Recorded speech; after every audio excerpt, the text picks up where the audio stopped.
الحمد لله الذي فضل سيدنا مولانا محمد صلى الله تعالى عليه وآله وسلم على العالمين جميعا، وقاموا يوم القيامة للمذنبين المتلبسين الخطائين الهالكين شفيعا، فصلى الله تعالى وبارك عليه ومن هو محبوب ومرضي لديه صلاة تبقى وتدوم بدوام الملك الحي القيوم. أشهد أن لا إله إلا الله وأشهد أن محمدا عبده ورسوله. أما بعد، أعوذ بالله من الشيطان الرجيم. بسم الله الرحمن الرحيم. من يطيع الرسول فقد أطاع الله. صدق الله العظيم وبلغنا رسوله النبي الأمين الكريم، ونحن على ذلك لمن الشاهدين ومن الشاكرين والحمد للہ رب العالمین. مصطفیٰ جان رحمت، شمع بزم ہدایت، نوشہ بزم جنت، شب اسرا کے دولہا، مصدر مظہریت محمد عربی ارواح نافذہ کی بارگاہ بے کس پناہ میں درود پاک کا نذرانہ پیش کریں. اللہم صلی علی سیدنا شفینا حبیبنا مولانا محمد علیہ وسلم. صلاۃ و سلام علیک یا رسول اللہ صلی اللہ علیہ وسلم. رسول اور آل رسول پر ایک مرتبہ اور بآواز بلند درود پاک پڑھیں. صلی اللہ علی النبی الامی وآلہ وبارک وسلم. صلاۃ و سلام علیک یا رسول اللہ صلی اللہ تعالی علیہ وآلہ وسلم.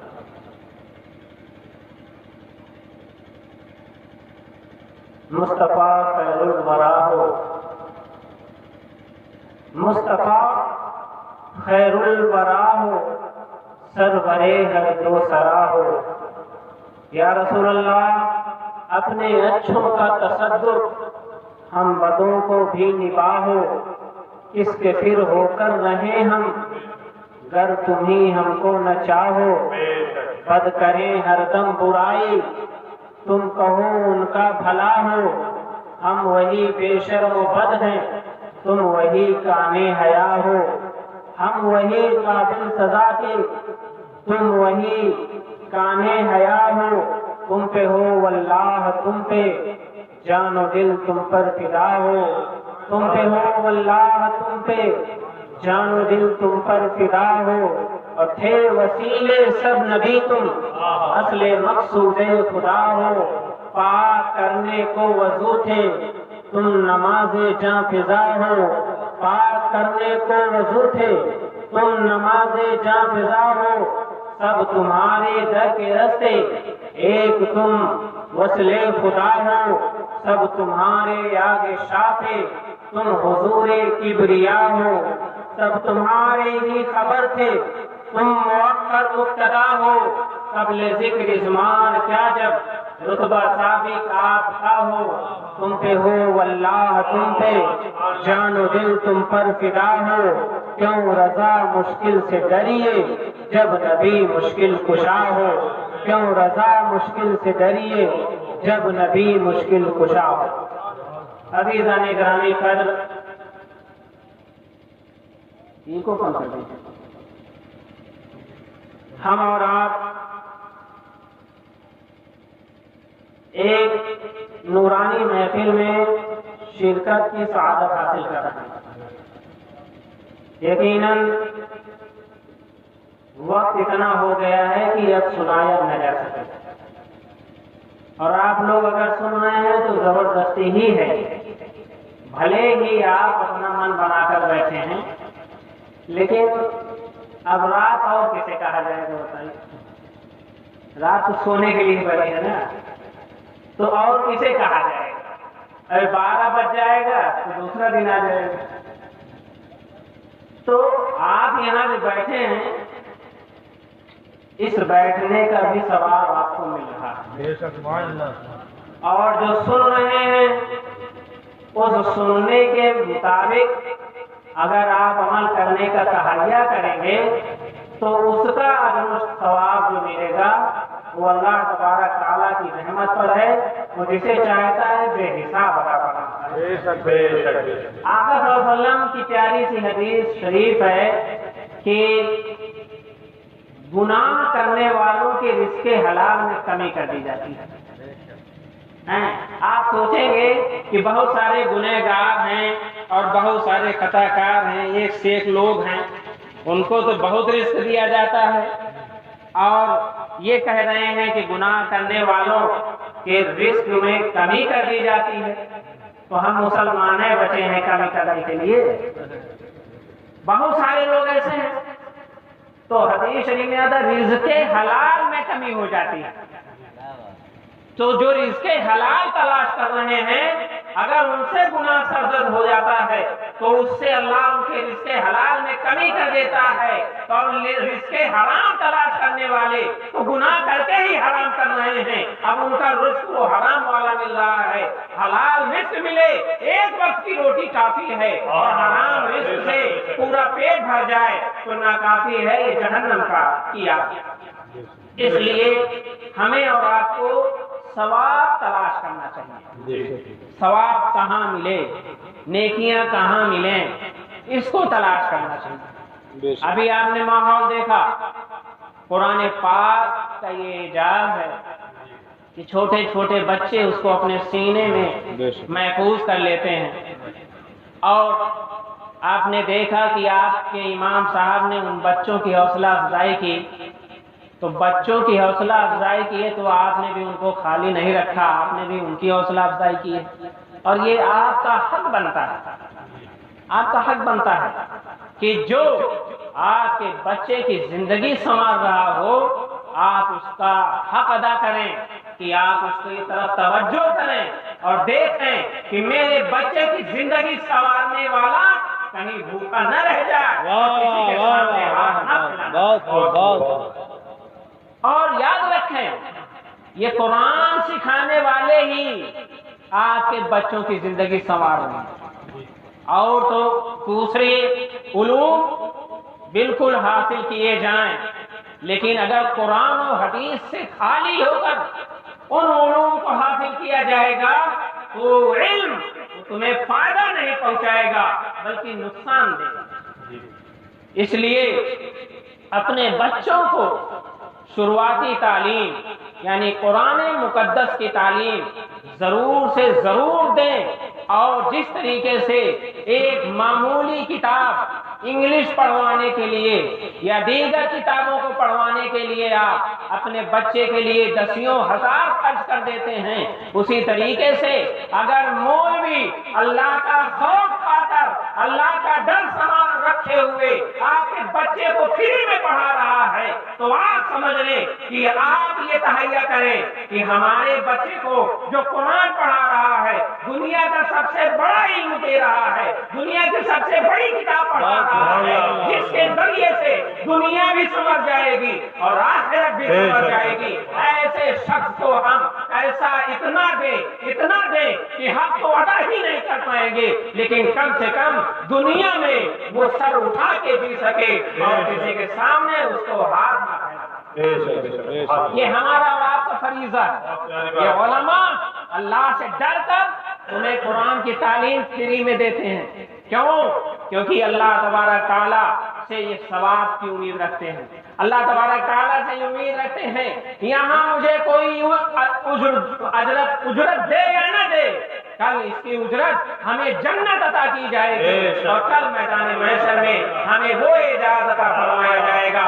تو اس اعزاز کے صدقے پر اسی لیے تو کہتا ہوں، کچھ لوگ کہتے ہیں مولوی جو ہے دور اندیش نہیں ہوتے ہیں، ارے تم کیا سمجھو کتنے دور اندیش ہیں، تم آج یہاں کام کر رہے ہو تو یہی اس کا رزلٹ دیکھتے ہو اور یہی تک تمہاری نظر رہتی ہے، مولوی قرآن یہاں پڑھاتا ہے، نظر محشر پہ رہتی ہے، قیامت پہ رہتی ہے، کہ آج میں یہاں کروں گا کل قیامت میں میرے لیے جو ہے یہ ہوگا، آج میں یہاں کروں گا کل جنت میں میرے لیے مقام ہوگا، آج میں یہاں کروں گا کل میدان محشر میں میری شفاعت ہوگی۔ اتنا دور اندیش کون ہو سکتا ہے؟ وہی ہو سکتا ہے جو قرآن سے محبت کرتا ہے، جو رسول سے عشق رکھتا ہے، اور جو رسول کی بہت خوب، بہت اچھا پروگرام، اللہ تبارک تعالیٰ اسے کامیابی عطا فرمائے۔ آمین۔ اور ان بچوں نے جو قرآن سیکھا ہے انہیں اور دل جمعی سے قرآن سیکھنے کی توفیق عطا فرمائے۔ جو لوگ قرآن نہیں سیکھے ہیں ابھی تک،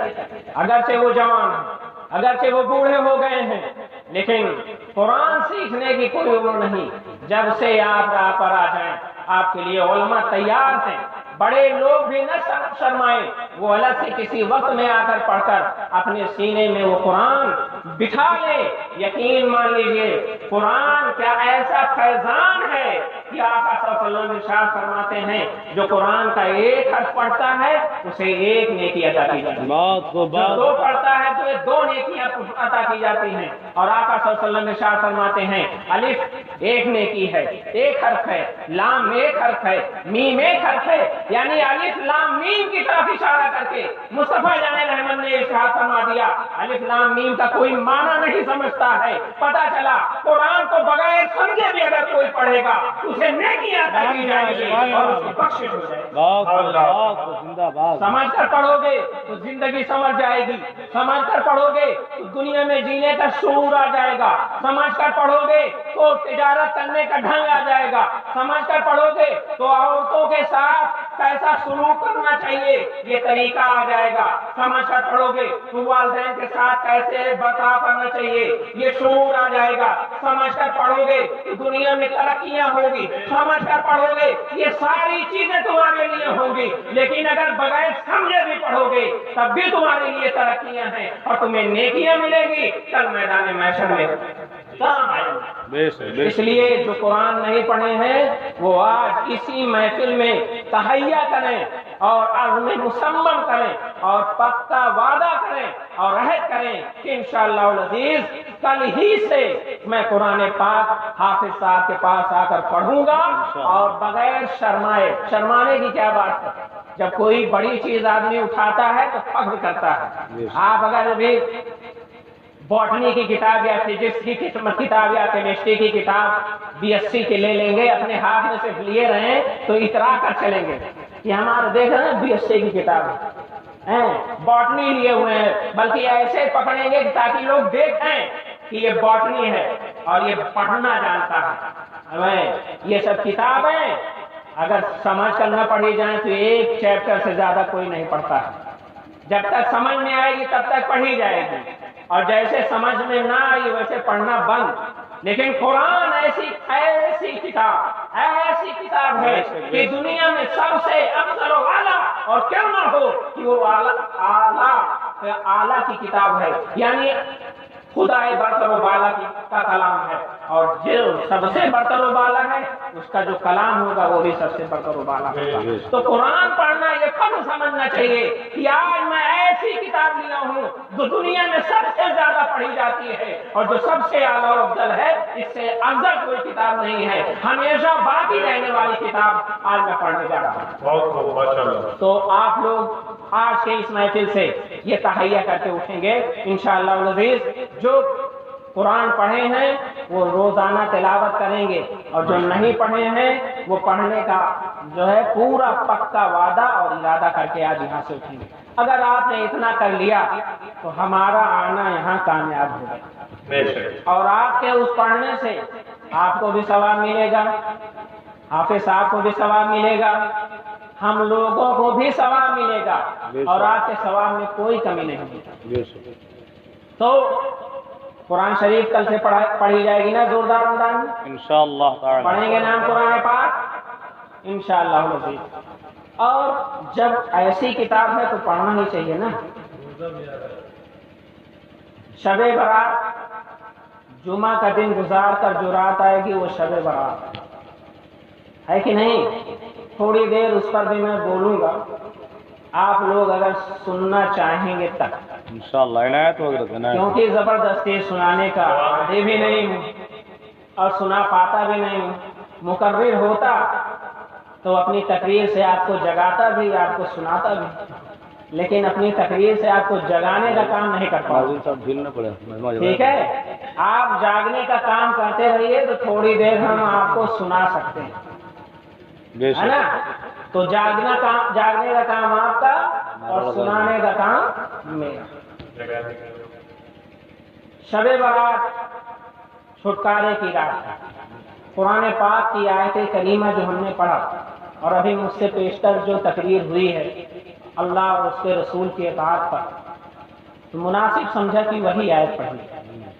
قرآن پاک میں ارشاد ہوتا ہے من یطیع الرسول فقد اطاع اللہ، سبحان اللہ سبحان اللہ۔ جس نے رسول کی اطاعت کی، رسول کی فرما برداری کی، تحقیق کوئی اس نے اللہ کی فرما برداری کی۔ بے شک۔ بلکہ اگر نحوی قاعدے کے مطابق ترجمہ کیا جائے تو ترجمہ یوں کر لیجئے کہ جس نے رسول کا حکم مانا وہ اللہ کا حکم مان چکا، وہ اللہ کا حکم مان چکا۔ اور یہ کیوں ایسا ترجمہ اور ایسی آیت کا نزول کیوں ہوا؟ کیونکہ جب سرکار کائنات صلی اللہ علیہ وسلم نے ارشاد فرمایا کہ جس نے میری اطاعت کی اس نے اللہ کی اطاعت کی، تو جیسے آج کل کچھ منافقین ہیں ویسے اس وقت بھی تھے، تو انہوں نے کہا کہ رسول اللہ صلی اللہ علیہ وسلم اپنے آپ کو اللہ کی طرح بنانا چاہتے ہیں، تو کہہ رہے ہیں کہ جس نے میری اطاعت کی اس نے اللہ کی اطاعت کی، تو یہ کہا اللہ کے برابر ہو گئے۔ یہ جو ہے ان کا ذہن تھا، جیسے آج کچھ لوگوں کا ذہن ہے جو ندی کنارے بستے ہیں دلی میں، تو کیا کہ اللہ تبارک تعالیٰ کے برابر ہو گئے۔ اللہ تبارک تعالیٰ نے قرآن کی آیت نازل فرما دی کہ جس نے رسول کی اطاعت کی وہ اللہ کی اطاعت کر چکا، اب الگ سے اللہ کی اطاعت کرنے کی ضرورت ہی نہیں ہے، رسول کی اطاعت میں ہی اللہ کی اطاعت ہے، رسول کی فرما برداری میں اللہ کی فرما برداری۔ سبحان اللہ سبحان اللہ۔ من یطیع اللہ ورسولہ فقد فاز فوزا عظیما، جو اللہ اور اس کے رسول کی اطاعت کرتا ہے وہ بڑی کامیابی پاتا ہے، بڑی کامیابی پر۔